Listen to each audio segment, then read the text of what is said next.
Welcome to the Kingdom Live podcast, where we equip ourselves with godly wisdom so that we can go into the world as kings and priests manifesting all that the kingdom of God is.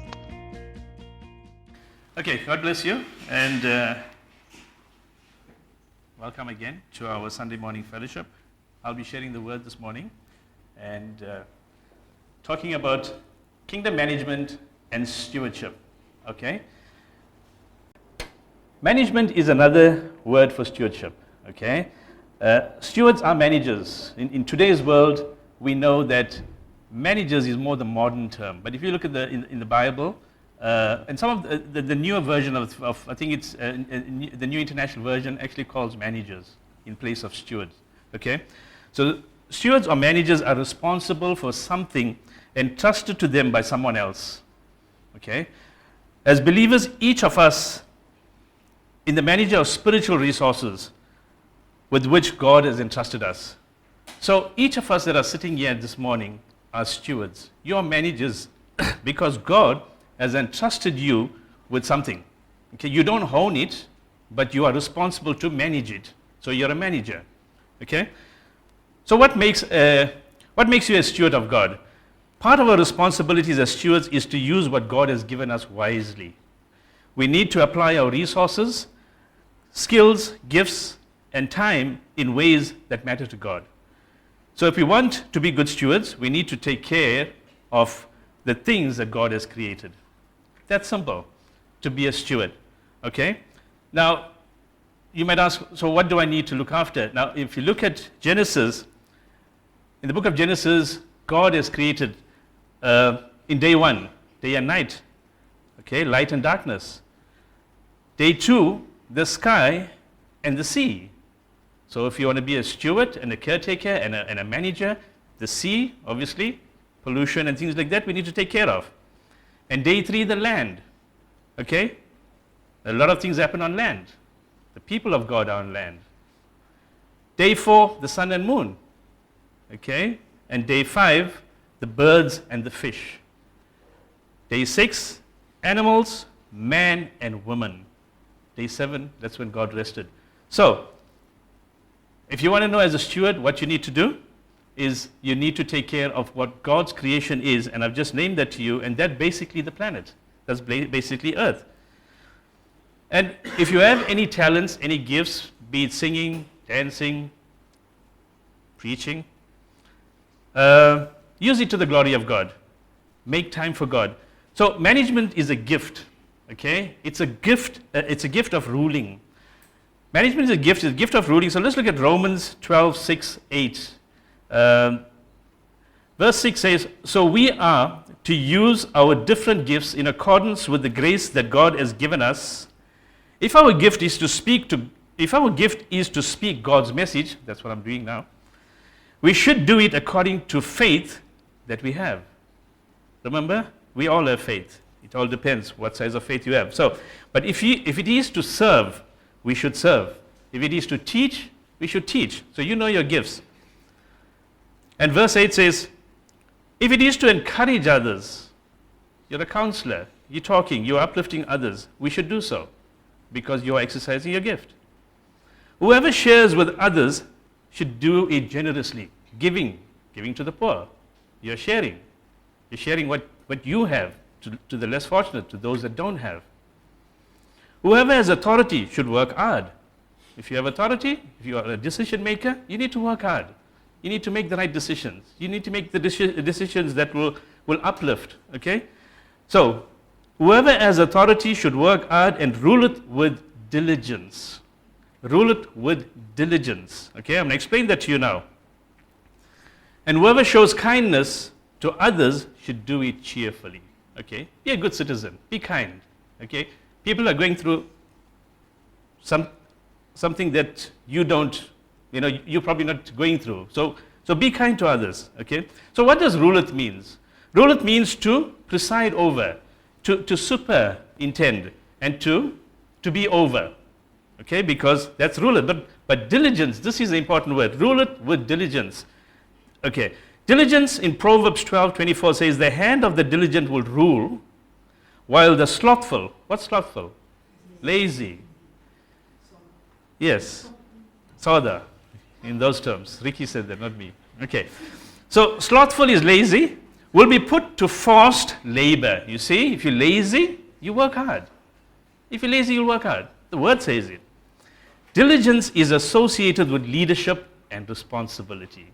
So, ruleth with diligence goes together. If you're a ruler, if you're a manager and you're a decision maker, you need to be responsible because it's associated with leadership. Okay, so let's look at what is stewardship. Now, stewardship is a test. You're sitting here, you're tested by God because you came to church. You got up in the morning, you came to church. That's one of the things about being a good steward. You're making time to come to church, to fellowship, to listen to the word, to be edified for the week, to be blessed, to be motivated. You're sitting here this morning. It's a test. Do we like tests? We don't like tests, right? If we got an exam or something, 5 minutes before the test, we want to SWAT, we want to study the last minute, the night before. So we don't like tests. But who's putting you to a test? God is putting you to a test. This is just one. As I said, attendance is just one of stewardship. Stewardship is a broad subject. There's a lot of things that fall as sub. Okay. So as I said, stewardship is a broad heading. It's the management of God's property, as I said, and God's people and all the resources provided to us by God for the glory and edification of God's kingdom. Adam was a steward. Genesis, Adam was a steward because God entrusted him with the Garden of Eden to take care of it. Right? So he was a steward. And just like that, there are many other examples of stewardship in the Bible where God has entrusted his creation, be it the land, the fish of the sea, the animals. It's his creation, and he has entrusted us as stewards and managers to take care of his property. Yes, we give our tithes. It's a tithes and offering as a goodwill, as a good steward should. As I said, it's a broad, stewardship is broad, so giving your tithes and offering is one of them, according to his word, and yes, you'll be blessed, and that's your following is the word, and we want to be good stewards, but that's not all that's not all that God wants us to do. Giving is just a subdivision of stewardship. Okay? It's part of stewardship. So stewardship is not just about giving, but it's about management, how you manage. Okay. So, as I said, coming to church is part of your stewardship. Listening to the word. We listen to the word every Sunday morning. But if I ask you, what Ricky preached 3 weeks ago, will you remember? Okay, now we're doing Psalms, so it's easy just to guess Psalms, right? So, what did Clinton preach last week? Okay? So, but you're coming to church, you're listening to the word, right? So, but if I asked you what you ate 3 Fridays ago, will you remember? No. Unless you know Friday is your KFC day, you can just guess it and say KFC, right? But you won't remember. But what has that Friday that you ate, the food that you ate, what has it done to your body? Nourished you, gave you the energy, built you up. But you can't remember what you ate. But you know that that food has built up your body. It's nourished you, it's given you the energy, and it's given you the stamina, whatever it is for you to go to your next meal, right? Same with the word. You can't remember what happened 3 weeks ago. But what is the word? What is the word doing for you this morning? It's motivating you, it's inspiring you for the week ahead, and that's what it's doing. So you're not going to remember what I'm saying to you 3 weeks ago, or 3 weeks later, or 4 weeks later. But what is it doing for you now? It's building your spirit. It's encouraging you. It's encouraging you to go into the world, go into the week, and face your challenges. Okay, so be motivated by listening to the word, and that's why sometimes the preacher man says, just if you forget everything, just take one thing. You remember he always says that, or preachers do say that, because they were not expecting to listen to everything or to understand everything. But he always says, if you have to take one thing, take this. Okay.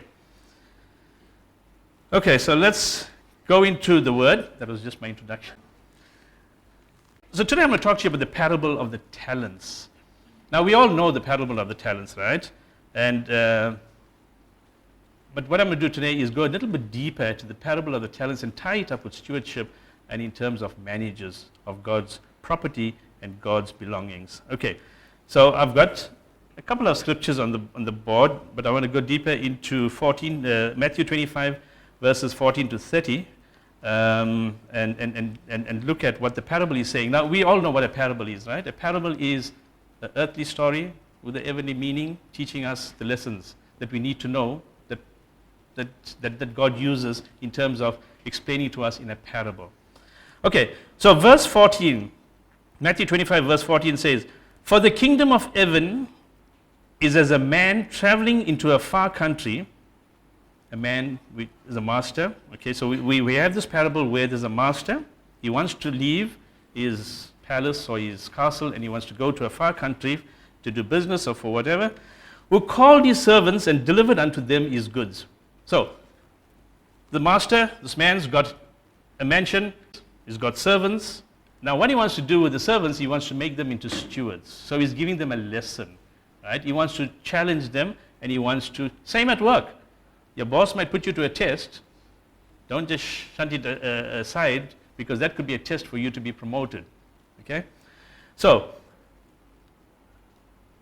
verse 15, "And unto one he gave 5 talents, to another 2, and to another 1, to every man according to his several ability, and straightway took his journey." Right. So every one of us have different levels of ability. So the master has seen his servants, he knows what they are capable of, and that's why sometimes if you have too much of things, you don't know what to do, right? So he saw the ability, and he gave them according to what their ability required them to do. Okay, so what do we see here? We see here that the master wants to promote his servants to becoming stewards. They were not slaves, but servants. As slaves just perform tasks. You know, a servant, if you have a slave is just task driven, just performing tasks, getting through the day. So I don't know at work, whether you're a slave, you're a servant, you're a steward. You be the judge, because you could be a slave, working hard, but you've got nothing to show for. You're just working, just sitting at your desk and doing stuff, but there's no purpose. There's no, you just want to be a slave. So we need to come out from the slave mentality. So, you need to think out the box. You need to look at ways of continuously improving the systems, right? Becoming more innovative so that we become recognized by our bosses and by our companies. So the same with the spiritual realm. We need to come out of the comfort zone and not be a slave. We need to be a servant. Okay, so now what he's done is he's handpicked these servants,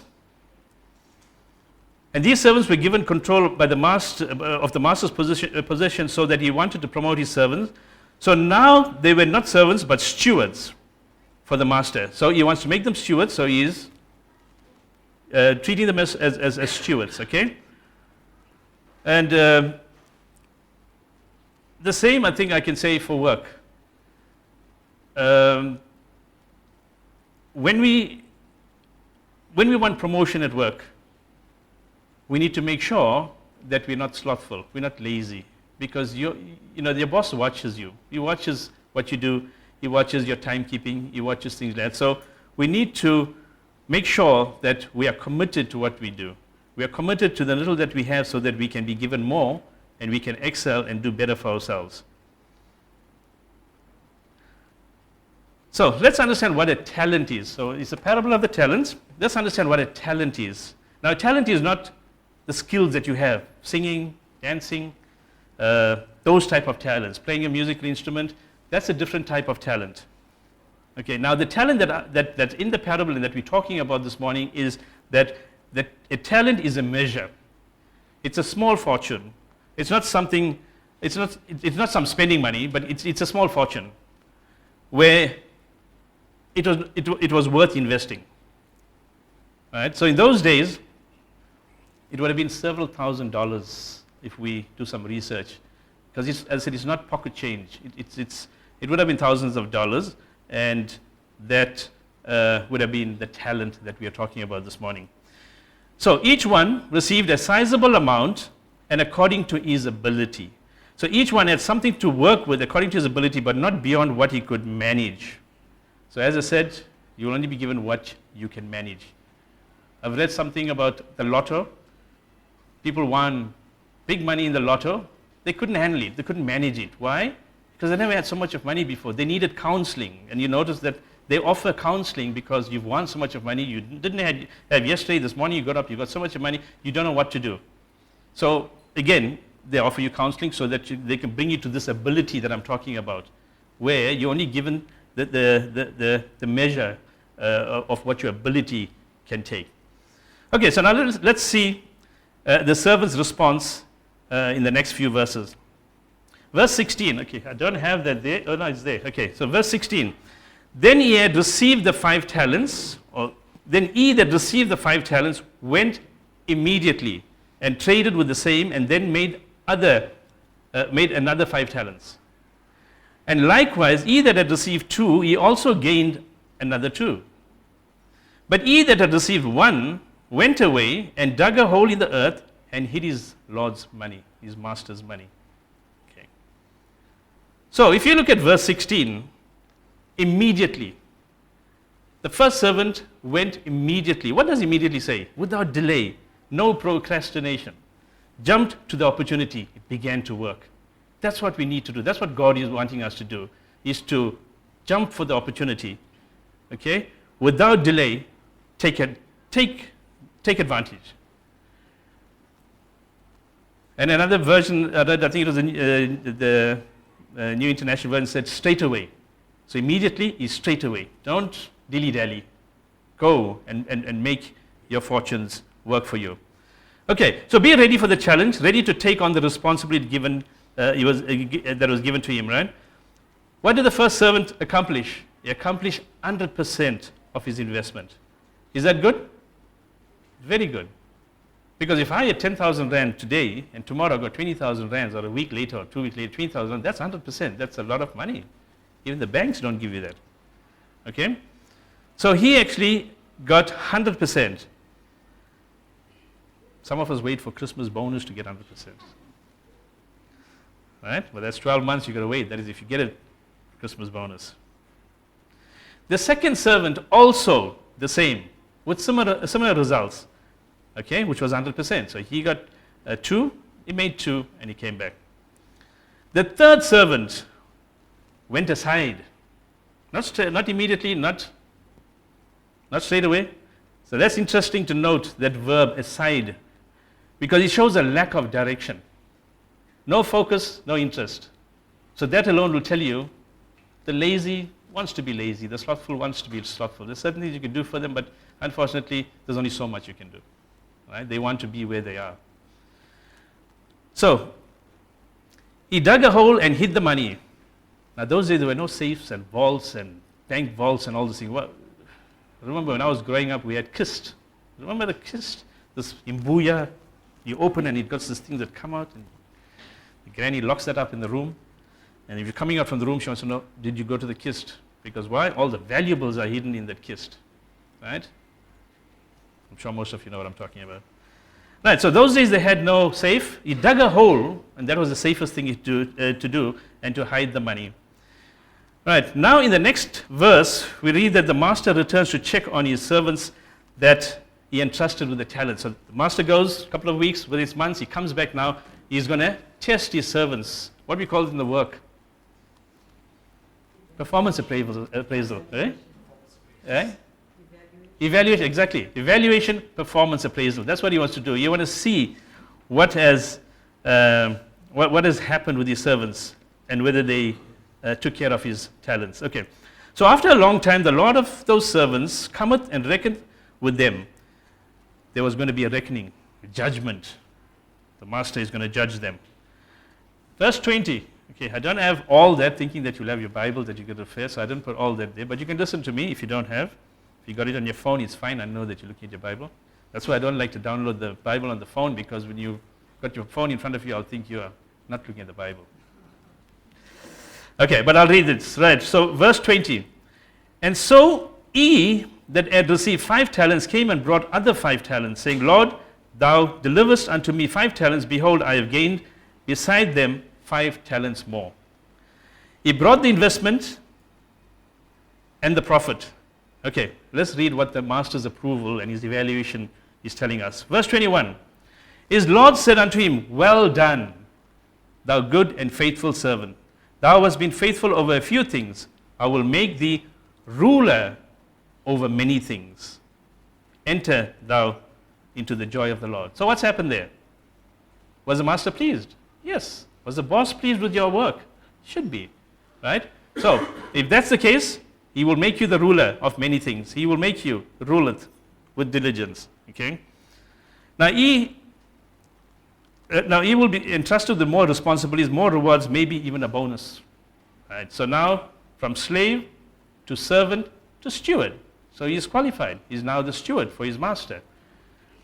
Verse 22. He that also had received 2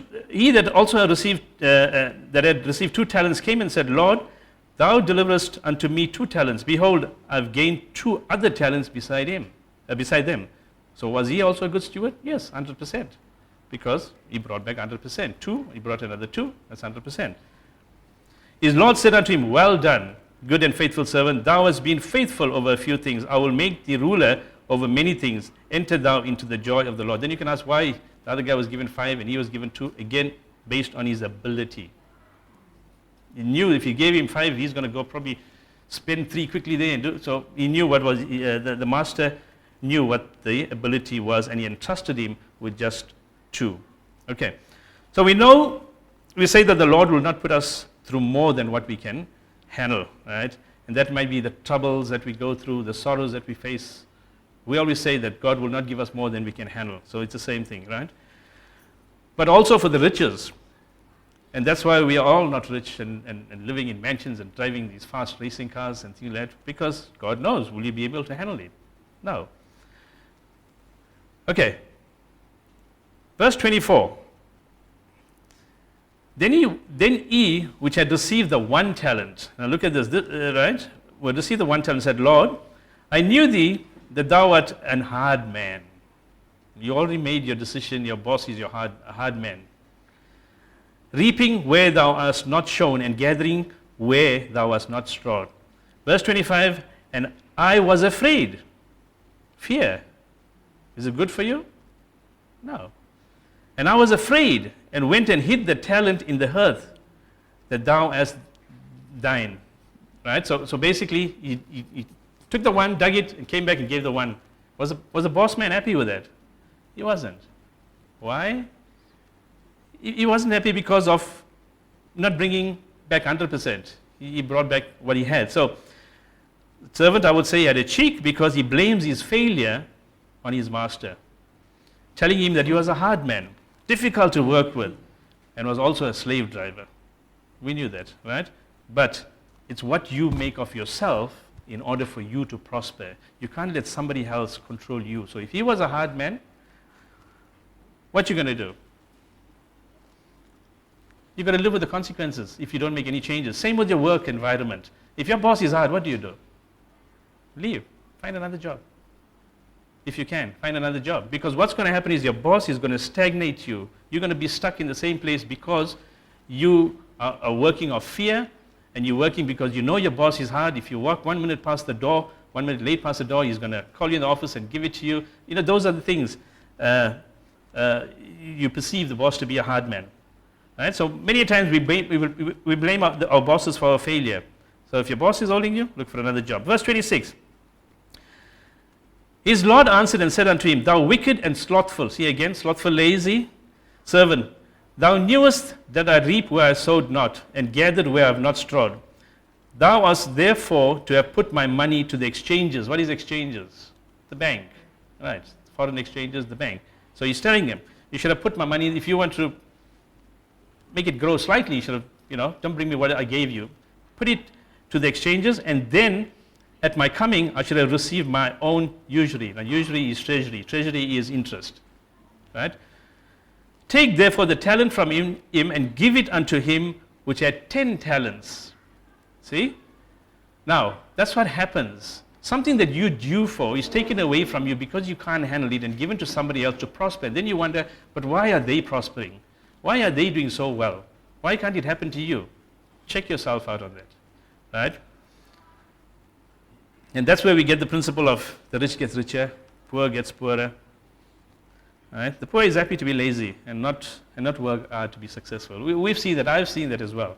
I've seen that. You just want to come 4:30, you're done, dusted, gone. Next day, then who do you blame for not growing? Who do you blame for not being blessed? Who do you blame for not succeeding and being successful?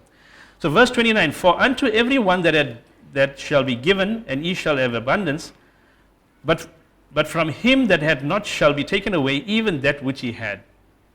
Right? So he has given the 1 talent that was taken to him and given to the guy with the 10. Why not, the guy with the 5? Why not the guy with the 2? Because ability. The boss knew if he gives it to the guy with the 2, he would not get managed. He gave it to the guy with 10 because, again, he knew how to handle his riches. He knew his ability. Right, so let's, this is going backwards. So what do we learn from the good steward parable that we just read? Okay, that a good steward is diligent, hardworking, and willing to take reasonable risks. God wants us to build up and increase what God has given to us as his child. Right? He wants us to take risk, but it must be responsible, calculated risk. Don't take risk where you know you're going to regret it. It must be calculated. He wants us to sow so that we can reap. He wants us to invest so that we can grow and be successful. He does not want us to be fearful. He does not want us to miss an opportunity. We will be accountable for our actions, right?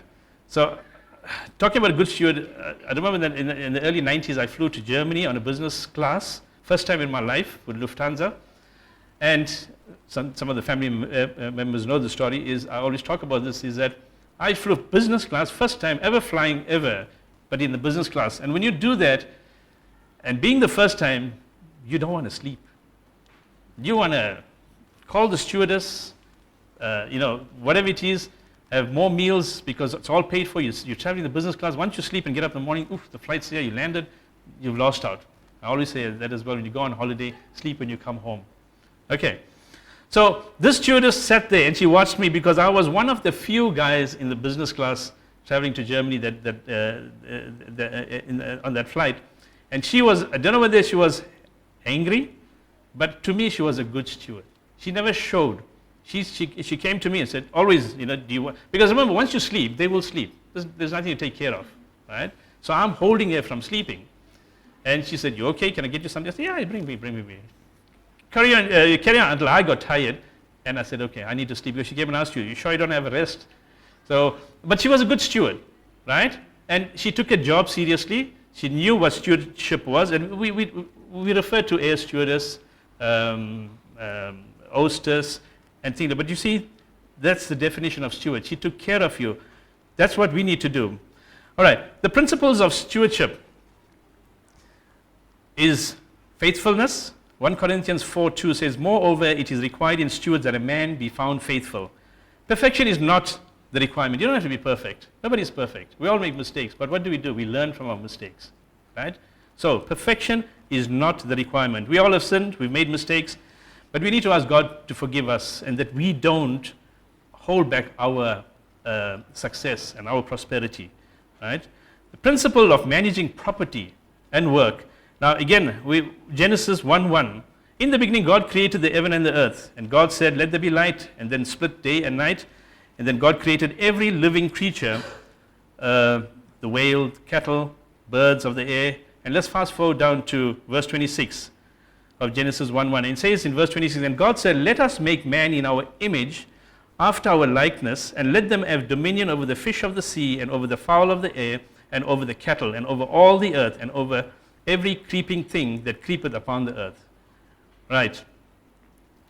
Now, that's where you are in charge of everything, right? God has entrusted you to take care of the earth, the plants. Okay, so Genesis 5-8 says, there were no plants on earth and no seeds that sprouted, because he had not sent any rain, and there was no one to cultivate the land. But water would come up from beneath the surface and water the ground. And then the Lord took some soil from the ground and formed a man out of it. He breathed life, giving breath into his nostrils, and the man began to live. Then the Lord God planted a garden in Eden in the east, and there he put the man he had formed. So let's fast forward there to verse 15, and it says, and then the Lord placed the man in the Garden of Eden to cultivate it, to dress it, to keep it, and to guard it. That's your job. Guard it. Guard your environment. Okay, we have the responsibilities of taking care of the earth. Okay, but what's currently happening to the earth? We have a responsibility as a citizen. Companies are polluting the earth. They're dumping hazardous waste. We see that all the time. Countries are getting together to have these summits to talk about how can we work on global warming. That's something is serious, guys, at the moment, is global warming. You saw the weather patterns. We never saw tornadoes in Durban or South Africa or KZN. We never saw snow, as much as snow that we had seen recently as well. What about all the flooding as well? Okay, so saving the earth is not just for you and me, it's the future generations, for your children, your children's children, and your children's children's children. It's about, you can't live for today. You can't look at today. You've got to look at things that you need to do in order to safeguard our generation and our planet, because we are good stewards. We need to protect the earth. We just read that in Genesis, okay? Otherwise, there will be no future for our future generation. Okay, the principle of planning. In Luke 14:28 says, for which you intend. Okay, the principle of planning. Luke 14:28, for which of you intend to build a tower, don't sit down first and count the cost, whether you have sufficient money to finish it. So when you want to do an extension, or put an outbuilding, put a granny flat, or buy a car, or whatever it is you want to do, what do? You sit, you work out your budget, you see if you can afford it, okay? Don't you work your budget, you do. All right, when we want to go on a holiday, and it's not an overnight thing, it's planning, it's a year, maybe 2 years when we plan on going on a destination. I have a family meeting. Okay, sit down. Right, you want to go? Fine, we take it off our bucket list. But we need to cut. We need to cut down. No fast foods. Right, skip the Christmas clothes for that year. But it's about planning. How do you plan? Right, you need to plan. You can do it. Start with your small holidays if you have to. Weekends away. That's how we started. Weekends away, and then you go into something bigger, and then you can do your bigger destination. And then you need to be accountable, decisive. Okay, productivity. The principle of productivity. The principle of profitability. Okay, so all these here are principles to help you to be a better steward. Ownership or stewardship is not ownership. Stewardship is not ownership. Stewardship is here you on earth. Why? Because you can be a good steward, you can be a bad steward. Where are you accounting? Where's your results, the test that you took this morning? Or the test that you're doing currently? You're sitting here, you've come to church. But you got to report on the day of judgment on whether you was a good steward or a bad steward. Right? But ownership is different. You can be an owner of a nice car, a nice house, beautiful clothes. But when you die, you're no longer a owner of that. Doesn't they take those things and give it to somebody else? You're no longer the owner. That won't fit in your coffin for them to put it in there. So ownership is different from stewardship. Ownership ends when you die. It's a dead end. Right? So ownership ends when you die. So that's the difference between ownership and stewardship. Right? But we need to be good stewards so that we can give account on Judgment Day. Okay. Same with the prodigal son. Okay. He wanted ownership. He wanted to leave his father, leave his brother, take all his stuff that belonged to him, go. Right? But he was not a good steward. But his brother was tilling in the field, and he showed the father that he was a good steward. Right? But that's another parable for another day. But what I'm saying there is that, again, ownership is not stewardship. Okay? Now, at home, just like at work, at home you need to be a good steward. You're a man of the house, you're the woman of the house, you need to be a manager, you need to manage things, you pay your bills, you earn a salary, you've got your budget. You need to do it responsibility as well, not lavish. You need to be responsible in being a steward at home as well, because you'll account for that as well. So you need to be a good steward, you need to be responsible. You also need to look after the micro environment. The micro environment. The micro environment is an environment that you can control, right? Where you can say, okay, that waste, I'm not leaving it there, that's cardboard, I just need to to place that separately or dump that separately. So what I'm saying is you are responsible for your microenvironment. The macroenvironment is where you got no control over. The earth, the planet, the global warming, you got no control. But when you got control, be a good manager at home. Your finances, your family, your children, your neighbors, whatever it is, be a good steward even at home. Right? We need to be responsible. Now, who was considered a steward in the Bible? Jesus. He was the ultimate humanity salvation or human salvation, right? Why? Because he came and he died for us. Jesus died for us, and I would say he was a good steward. So while being on earth, he healed the sick, he fed the hungry, he taught the people, he was a good steward. Okay, he was the ultimate sacrifice of being a good steward, right? And that's why we can have life and life more eternally, right? And some other quickly before I close, there's other stewards in the Bible like Noah's Ark. He was a good steward because why? People didn't listen to him. You know, he became the steward of the animals because he had to build this ark from the flood that was coming through. And I always like watching the movie Evan Almighty. There's a lot of lessons you learn from there. I mean, he lost his job. Although it wasn't the flood that we were thinking, it was just the dam that was opening up. But again, if you look at the lessons learned from that movie of Evan Almighty as well, and same with Noah's Ark, and even Moses when he led the Israelites out of Israel, out of the bondage into the promised land, those are good stewards. Okay, and as I said, environmental stewards as well. You can be an environmental steward, caring for God's creation and also the natural resources that God has provided us. Okay, right. So, but can we say the same for KLA? Is KLA doing a good job in being a good steward, the finance team and the leaders of KLA? I would say yes. Why? Because last year, 2023, we've given you the opportunity, given you a budget for your departments to run it, to be responsible and show that you're responsible. We even had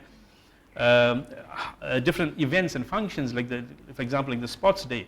We had that, giving you a budget and saying, and we've seen the leadership, we've seen the stewardship that have come out from that. It made you responsible, right?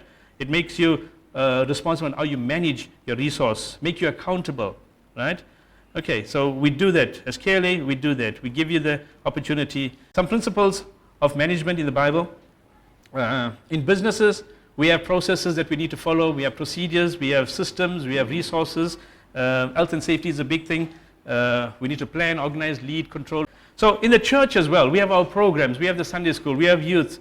We have the policies in place. Okay, we have resources that we provide. We also look at our safety. We want to be responsible for the people of the church, for the kingdom of God. Okay, we need to plan. We need to organize as well. Right. So there is a correlation between the principle of management in the church and that of the business world as well.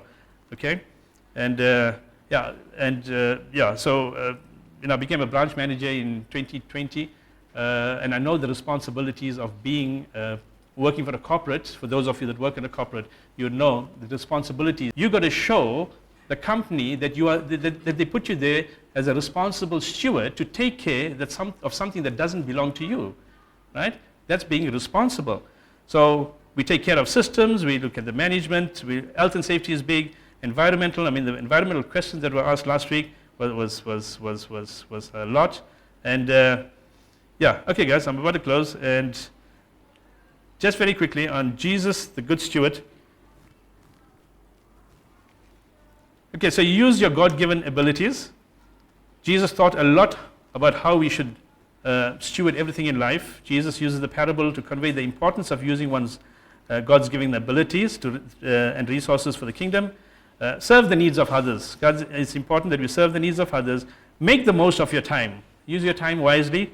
And then a compassionate and caring attitude towards others will often cost the most in terms of our time. Be prepared for sacrifice and care for the environment. Because while the Bible may not explicitly address environmental concerns as we understand them today, but if God asked you to take care of the earth and the environment is part of taking care of the earth, then that can be applied as caring for God's creation. Okay? And then the last slide, and I'm done, is the principle of ownership. Everything belongs to God. Everything belongs to the Lord. As stewards, we must manage resources with the understanding that we are caretakers, not owners. The principle of humility. As believers, we are called to approach stewardship with a humble heart, recognize our independence, our dependence on God, humility extends to relationship with others. Then 3, principle of diligence. We spoke about diligence, how we manage our talents and spiritual gifts reflects our values. We can use them for selfish purposes or to help others. And then 4, principle of multiplication. The part of Christian stewardship is our directive to be grateful or to gratefully use the gifts the Lord has given us to increase and multiply those gifts for God's glory. And 5, the principle of planning. Strategic planning is a key aspect of responsible stewardship. Principle of accountability. We will be held accountable for our stewardship, as I mentioned. And 7, principle of rewards. Whatever you do, work at it with all your heart as working for the Lord, not for human masters, since you know that you will receive an inheritance of the Lord as a reward. 8, principle of environmental stewardship. God has entrusted us to oversee and manage His creation, take care of our planet, the environment, and the animals, were the first task God used to teach responsible stewardship. The principle of sacrifice. Sacrifice also extends to our personal relationships. Okay, the Bible clearly teaches us on sacrificial love. And the last one is principle of generosity. At the end of the day, stewardship is a heart issue that asks us to share what God has given us, our resources, His time, energy, money, and love. Okay, so that's the, let's bow our heads.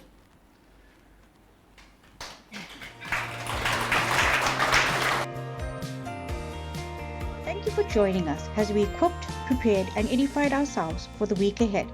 As you go into the world, may the Lord bless you, protect you, look on you with favor, and keep you. Until next time, God bless.